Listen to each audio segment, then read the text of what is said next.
Kara Black here with some information about synthesizing. That is the topic of my journal article presentation. I got the information about synthesizing, which is a literacy strategy, from a book, not a journal, called Strategies That Work. The article title is Summarizing and Synthesizing Information, the Evolution of Thought. The author was Harvey and Goodis, and this was published in 2007. So why did I choose this article? Well, I chose it for a couple reasons. Mainly, I believe that our students are lost in a sea of words and information, and we need to give them the tools to fish out the information that is required to understand a topic.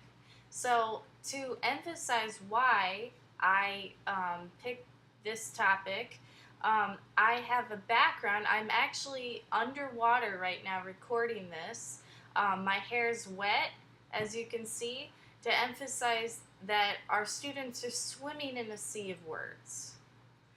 So, let me summarize this article real quick. Okay. So what is synthesizing? Well, in order to get into what synthesizing is, I need to explain what summarizing is. So summarizing is just basically being able to recapitulate a bunch of facts in text and just recite whatever knowledge the text gives. But summarizing is not as deep as synthesizing.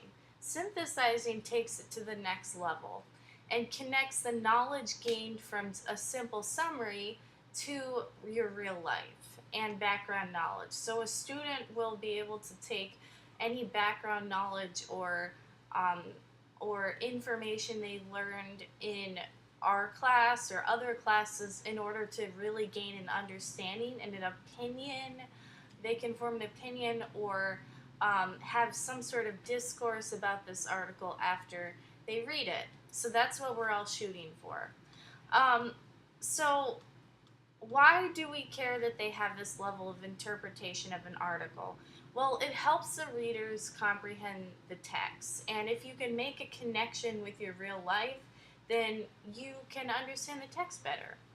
So, and not only the new text, but it also confirms and reinforces previous background knowledge. The second major thing that it does is it could potentially lead to a whole new perspective on the topic.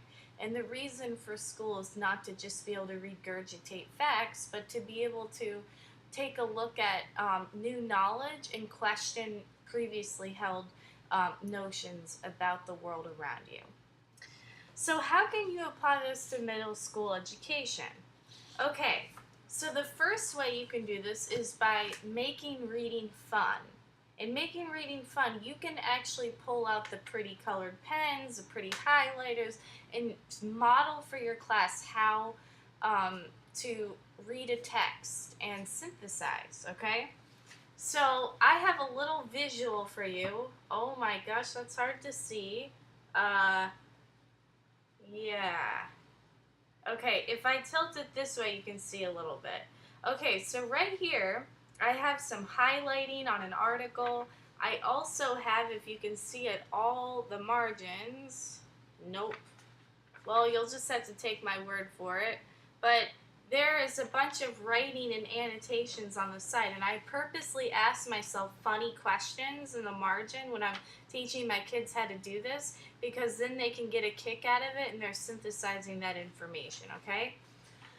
The second way that you can use this in middle school is by really teaching them how to work in a group. So I made this visual. Wow, you can't see that one either.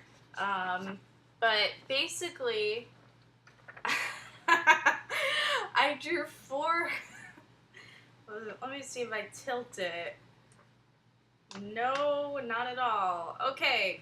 Well, basically what I have here is there's multiple brains on this side, and I have a greater than sign towards all the multiple brains is greater than one brain. And that is important to learn how to work in a team in middle school. Alright, hopefully you'll be able to see my last visual. So the last thing is the third way you can incorporate this into middle school is by making them fill out a big graphic organizer. This is great so you can grade what they do and so that they can use it when they work in pairs. You can also hold them accountable for their work by making them fill out this graph, okay? So there's 3 columns in this chart, and the first one is, oh my god. Okay, wait.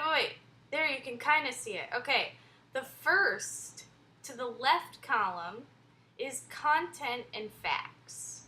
Okay, this is where the summarizing goes. The just cold, hard, dead, boring old facts. Okay, the second column, the middle column. Okay, there, you can kind of see it. It says process, also known as thinking. This is the column where synthesizing occurs, okay?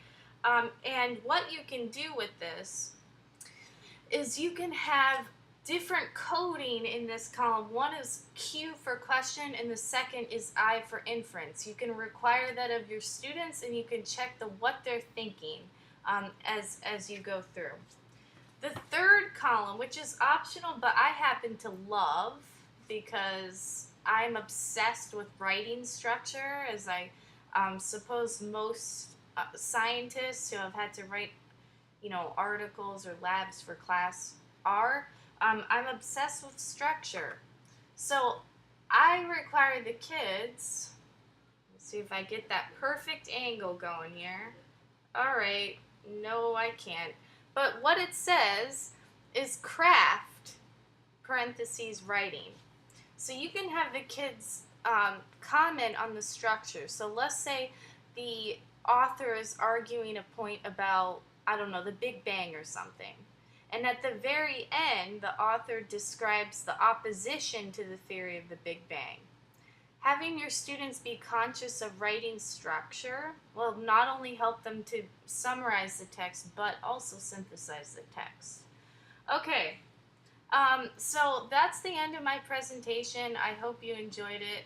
Now I can go up and take a breath of fresh air after doing this presentation underwater. See ya!